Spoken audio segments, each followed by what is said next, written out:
это проникающее ранение в брюшную полость болгон жеринен бир жеринен ошол эвентрация кишечника болгон.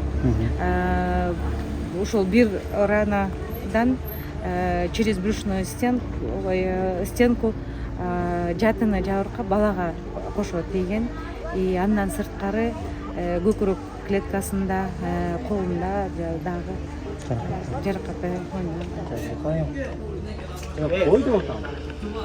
Оштогу облустук төрөтүүнү 20 августта түнкү саат 23:30 чамасында кош бойлуу келин оор жаракат менен келип түшкөн. 33 жаштагы келиндин боюнда 21 жумалык наристеси болгон. Ал 7-8 жеринен бычакталгандыктан көп кан кетип, наристесин сактап калууга мүмкүн болгон жок дейт дарыгерлер. Учурда операция жасалып, жандандыруу бөлүмүнө которулган. Туугандар тарабынан алып келди. Келгенде акыбалы оор болгон.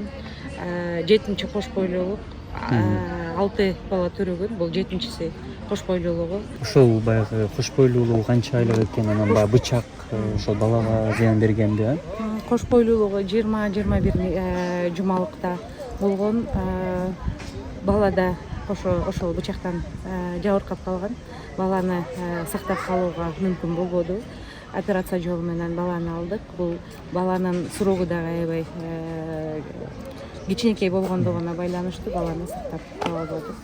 Бул окуя боюнча Кара Суу райондук ички иштер бөлүмү кылмыш ишин козгоду. Келиндин бычакталышына шектүү катары 40 жаштагы жолдошу кармалганын облустук милициядан билдиришти. Алдын ала тергөө боюнча окуя үй бүлөдөгү кызганычтан улам келип чыкканы аныкталган. Окуяга толук юридикалык баа берилиш үчүн соттук медициналык экспертиза дайындалган. Тергөө иштери башталган. Алгачкы текшерүүнүн жүрүшүндө ошол эле күнү 10 чамасында ошол 33 жаштагы жаран өзүнүн үйүндө пикир келишпестиктен улам жолдошу бир нече жолу учтуу нерсе менен сайып жибергендиги аныкталган.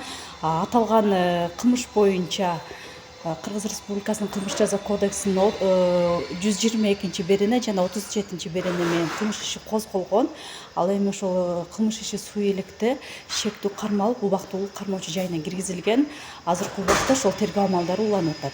Ал эми бычакталган келиндин жакындары маалымат берүүдөн баш тартты. Алар милицияга эми арыз жаза турганын билдиришти. Кылмышка шектүү катары кармалган жарандын туугандары эки тарап келишип ала турганын айтып жатышат. Ой, не кыласың? Ой. Bulardan bizden eşitlemeden eşitlemeden özel Bizden şakırlarımız yok. Böyle aşı görmeyelim gerek yok. O zaman müdürlerse eşitizme aşı görmezsen yapırdı. Bırak o zaman ayıpta yattı bayağı. Başlarsan çıkarıp koyunca. Өлкөдө зомбулук көргөн аялдар коомчулукка ачык айтып чыгуудан карманышат. Анткени алардын көпчүлүгү үй бүлөсү же жолдошу тарабынан басымга кабылышат дейт укук коргоо органдары. Жыл башынан бери эле облус аймагында 233 үй бүлөлүк зордук зомбулук фактысы катталган. Анын 5 учуру гана соттук кароого жөнөтүлгөн.